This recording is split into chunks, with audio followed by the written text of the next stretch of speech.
Welcome back to Hannity. In light of recent reports that Texas state senator and Democratic gubernatorial candidate Wendy Davis blatantly lied about her personal life story, well, tonight we're going to take a look back at her rise to stardom. Now, you may recall that last summer she staged a filibuster in support of the partial birth abortions, and as a result, she became a media darling overnight. Now, Davis claimed to have been a divorced mom by the age of 19 who managed to graduate from Harvard Law and launch a successful political career all on her own. But as we now know, that heartwarming tale, well, it's unraveling. Now, regardless, back then, the press ignored the truth, and instead they glorified her. And thanks to our friends over at Media Research Center, well, we have the tape to prove it. Take a look at this glowing media coverage. Taking a stand, one woman's epic all-night filibuster, her desperate effort to run out the clock. Davis came ready with comfortable pink sneakers. At times, she was passionate. Her message struck a chord, with the topic "Stand with Wendy" trending on Twitter throughout the night. We told you about that Texas mom, Wendy Davis, who became a folk hero to her supporters. The marathon filibuster that went viral has turned a little-known Texas lawmaker into a national political star. All right, now that's how the mainstream media handles a Democrat who has no problem lying about her personal life. But on the other hand, when it comes to somebody on the other side of the aisle, claws come out. Take a look. We begin tonight with a story of what some are calling an abuse of power and an act of political retribution by those close to one of the most prominent politicians in our country. More shoes dropping this morning in the Chris Christie bridge scandal. One New Jersey Democrat is using the I word, impeachment. Back here at home tonight into the political firestorm here. Explosive new allegations. A mayor now taking on New Jersey Governor Chris Christie. Well, this is not yet a Watergate, but the more we learn about Chris Christie, the more he does look like Richard Nixon. And here with reaction to the glaring double standard, former Clinton advisor, host of his own radio program on WPHT, 1210 AM in Philly, Dick Morris, the co-host of Geraldo at Large, Geraldo Rivera, the co-host of The Five. Our friend Andrea Tantaros is with us. All right, Andrea, double standard. Absolutely. And it's not just with Chris Christie, it's with conservative females. We could go through the list. Nikki Haley, Sarah Palin, Carly Fiorina, Meg Whitman, and on and on and on. It's so obvious what they're doing.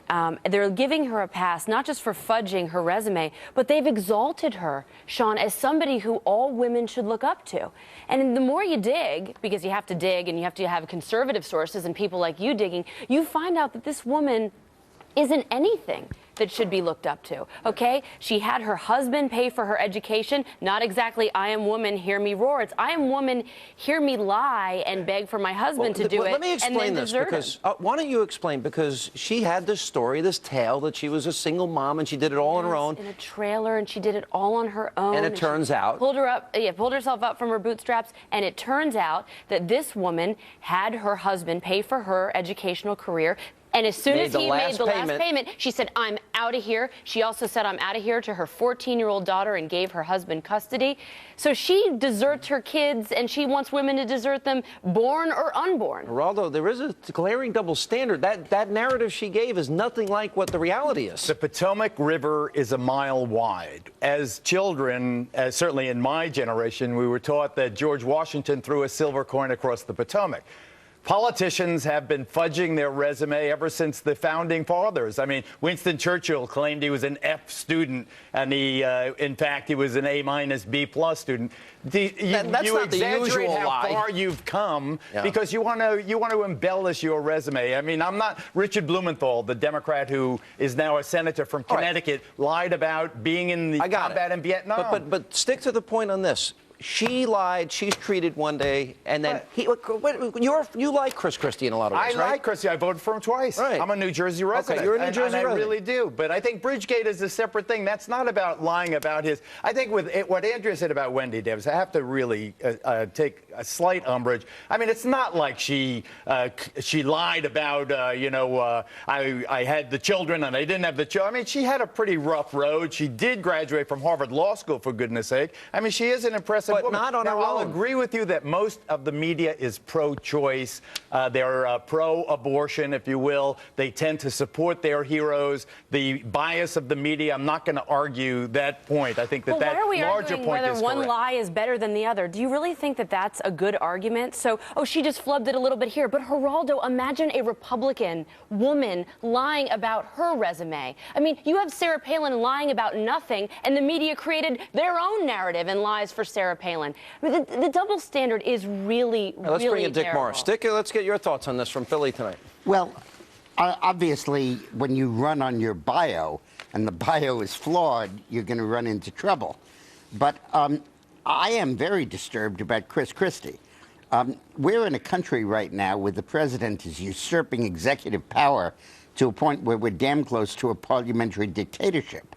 And we have a guy running for president, possibly, who both in Hoboken and in Fort Lee really used his power about as abusively as Obama is using his. So I equate the two of them and, frankly, add to the mix Hillary Clinton with the enemies list and spying on diplomats and all the stuff she did to her husband's women.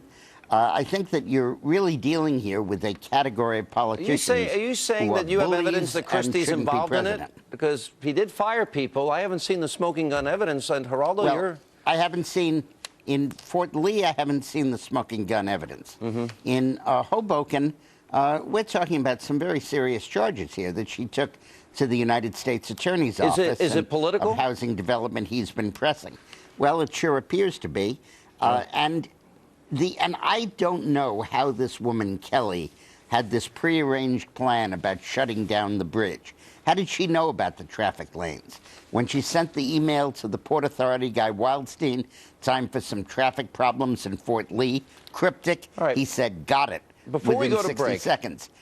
Must be more here. Christie's in a jam, Sean. As much as we admire his politics, as great a candidate as he would have been, this, I said 2 weeks ago, is a cancer on his I'm mad at presidency. Christie. Listen, go back to the This was Obama very, hug. very, Go back to the By the way, Obama hug. Go back. I hang don't on. think Christie's great. Christie- Christie's the reason Obama got reelected.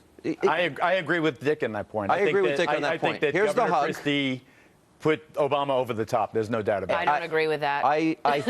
Now he's got Springsteen and Fallon making fun of him. Now here's my point about Christie. I think Christie, he went after people like Rand Paul, wouldn't sit down with him, embraces Obama, alienating the base, and he thought he was going to be liked, just like John McCain by the liberal media. And now they've turned on him. Now they're trying to crush him and destroy him Because politically. he has no base to rely on in Not the anymore. jam. He doesn't. Wendy Davis does. Wendy Davis has the entire female mafia in politics. You want to walk that back? Walk it back, Geraldo. I'll save you a day of heartache. The difference is that Wendy Davis actually lied. She actually lied, and the media believes that it's a About non-story. living in a trailer park for 6 months as opposed Okay, to... well, we don't even know Wendy if Davis Chris Christie lied. Dick, I don't real think quick, anybody Dick. knows if Chris Christie Wendy lied or not. Davis So has until a we lot in know, common with Dick? I don't Andrea, think anyone Wendy can Davis call has him just as bad as Can President I get a word in Obama edgewise, did. Andrea? Yeah, go ahead. Wendy Davis has a lot in common with Barack Obama. They both ran on identity politics. You're black, vote for me, I'm black. You're a single white woman, vote for me, I'm a single white woman. It's this identity politics. Don't look out the window at the candidate. Look in the mirror and vote for your genre. All right, stay right there. We're going to come back. Our panel's going to stick around.